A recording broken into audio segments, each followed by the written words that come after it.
ଆଜି ଆମେ ଶୁଣିବା ଶ୍ରୀମଦ୍ ଭାଗବତ ମହାପୁରାଣରେ ରାଧାଙ୍କ ନାମ କାହିଁକି ଉଲ୍ଲେଖ ନାହିଁ।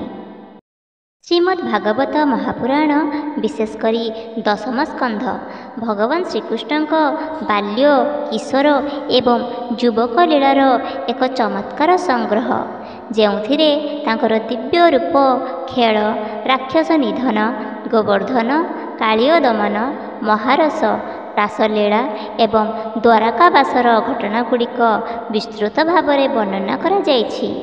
ଭାଗବତର ମୁଖ୍ୟ ଉଦ୍ଦେଶ୍ୟ ହେଉଛି ଭଗବାନଙ୍କ ଲୀଳା ମାଧ୍ୟମରେ ଭକ୍ତମାନଙ୍କ ମଧ୍ୟରେ ଭକ୍ତି, ପ୍ରେମ ଏବଂ ମୋକ୍ଷର ଭାବନା ଜାଗ୍ରତ କରିବା। ଏଥିରେ ଅନେକ ଗୋପୀ ଏବଂ ବ୍ରାଜବାସିନୀ ମାତାମାନେ ଶ୍ରୀକୃଷ୍ଣଙ୍କ ପ୍ରତି ସେମାନଙ୍କର ପ୍ରେମ ଏବଂ ଭକ୍ତି ପ୍ରଦର୍ଶନ କରନ୍ତି। କିନ୍ତୁ ଆପଣ ଦେଖିବେ ଯେ ରାଧାରାଣୀଙ୍କ ନାମ ସିଧାସଳଖ ଆସେ ନାହିଁ। ଏହାର ଅର୍ଥ ଏହା ନୁହେଁ ଯେ ରାଧା ଉପସ୍ଥିତ ନାହାନ୍ତି, କିନ୍ତୁ ଗୋପୀମାନଙ୍କ ପ୍ରେମ ଏବଂ ଭକ୍ତି ମାଧ୍ୟମରେ ଏହି କାହାଣୀରେ ତାଙ୍କର ରୂପ ଲୁଚି ରହିଛି ଏବଂ ସେ ନିଜେ ପରମ ପ୍ରେମର ପ୍ରତିମୂର୍ତ୍ତି।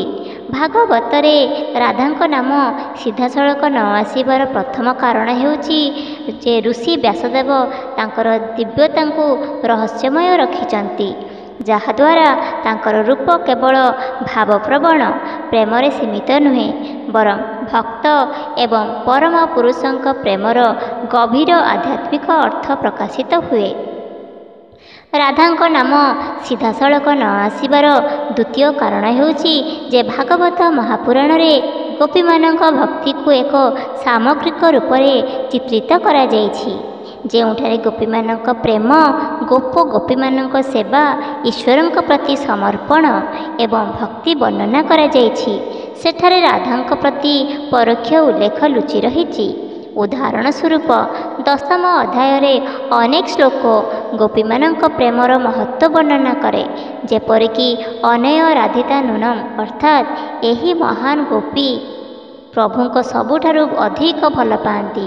ଏହା ଦର୍ଶାଏ ଯେ ରାଧା ଶ୍ରୀକୃଷ୍ଣଙ୍କ ଅଟଳ ଭକ୍ତି ଏବଂ ପ୍ରେମର ପ୍ରତୀକ ଏବଂ ତାଙ୍କର ରୂପ ସମଗ୍ର ଭାଗବତରେ ଅନ୍ତର୍ନିହିତ। ଭାଗବତରେ ରାଧାଙ୍କ ନାମ ନ ନେବାର ତୃତୀୟ କାରଣ ହେଉଛି ଯେ ରାଧା କେବଳ ପ୍ରେମର ଶକ୍ତି, ଯାହା ଗୋପୀ ଏବଂ ବ୍ରାଜର ବାସିନ୍ଦାମାନଙ୍କ ମାଧ୍ୟମରେ ଚିତ୍ରିତ ହୋଇଛି। ସମଗ୍ର କାହାଣୀରେ ତାଙ୍କର ଉପସ୍ଥିତି ଭାବପ୍ରବଣ ଏବଂ ଆଧ୍ୟାତ୍ମିକ ପ୍ରସଙ୍ଗରେ ଅଛି, ତେଣୁ ସେ ସିଧାସଳଖ ନାମ ଦ୍ୱାରା ଆସିନାହାନ୍ତି। ରାଧା ଏବଂ କୃଷ୍ଣଙ୍କ ପ୍ରେମ କେବଳ ମାନବ ପ୍ରେମର ଏକ ଉଦାହରଣ ନୁହେଁ, ବରଂ ଜଣେ ଭକ୍ତ ଏବଂ ପରମେଶ୍ୱରଙ୍କ ମଧ୍ୟରେ ପରମ ପ୍ରେମର ପ୍ରତିମୂର୍ତ୍ତି। ରାଧାଙ୍କ ଦିବ୍ୟ ପ୍ରଭାବ ଗୋପୀମାନଙ୍କ ପ୍ରେମ ଏବଂ ସେବାରେ ଅନ୍ତର୍ନିହିତ।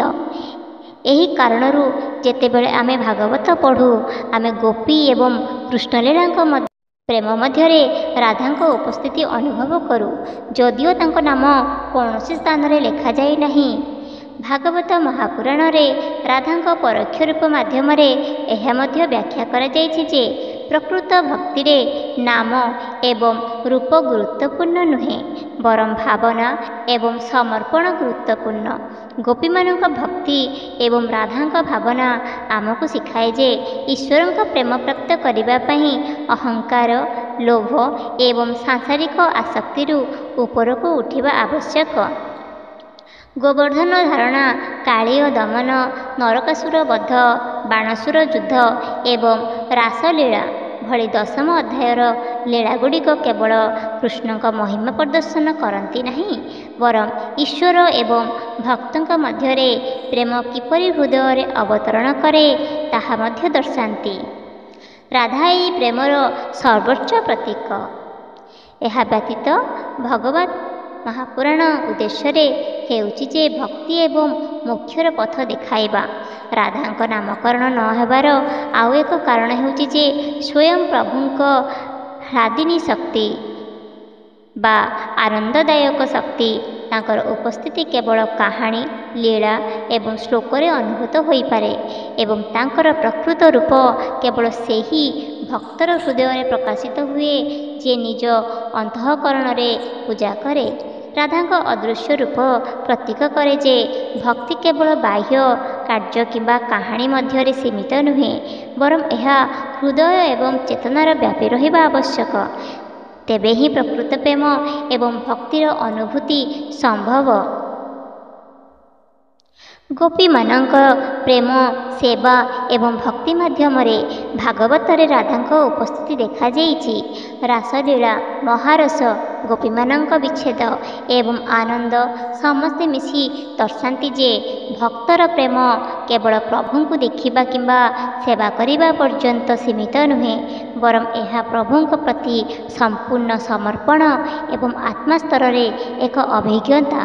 ଉଦ୍ଭଟ ଗୀତା ଏବଂ ଅନ୍ୟାନ୍ୟ ସ୍କନ୍ଧରେ ଭକ୍ତି ପ୍ରଚାର କରିବା ସମୟରେ ପ୍ରଭୁ ସ୍ପଷ୍ଟ କରିଛନ୍ତି ଯେ ପ୍ରକୃତ ଭକ୍ତି ପାଇଁ ପ୍ରେମ, ସମର୍ପଣ ଏବଂ ଧ୍ୟାନ ଆବଶ୍ୟକ। ରାଧାଙ୍କ ରୂପ ଏବଂ ଗୋପୀମାନଙ୍କର ଭକ୍ତି ଏହି ଶିକ୍ଷାକୁ ପ୍ରତୀକାତ୍ମକ ଭାବରେ ଚିତ୍ରଣ କରିଛି। ଭାଗବତରେ ରାଧାଙ୍କ ନାମ ନ ନେବାର କାରଣ ହେଉଛି ଯେ ତାଙ୍କର ରୂପ ଗୋପୀମାନଙ୍କ ପ୍ରେମ ଏବଂ ସେବାରେ ଲୁଚି ରହିଛି। ଭକ୍ତିର ସର୍ବୋଚ୍ଚ ପ୍ରତୀକ ଏବଂ ଅହଙ୍କାର ବିନା ପରମ ପ୍ରେମର ଅଭିଜ୍ଞତା। ତାଙ୍କ ପରୋକ୍ଷ ଆବିର୍ଭାବ ମାଧ୍ୟମରେ ଋଷି ବ୍ୟାସଦେବ ବାର୍ତ୍ତା ଦେଇଥିଲେ ଯେ ପ୍ରକୃତ ଭକ୍ତି ବାହ୍ୟ ନାମ ଏବଂ ରୂପ ଦ୍ୱାରା ନୁହେଁ, ବରଂ ହୃଦୟ, ସମର୍ପଣ ଏବଂ ପ୍ରେମ ଦ୍ୱାରା ହୁଏ।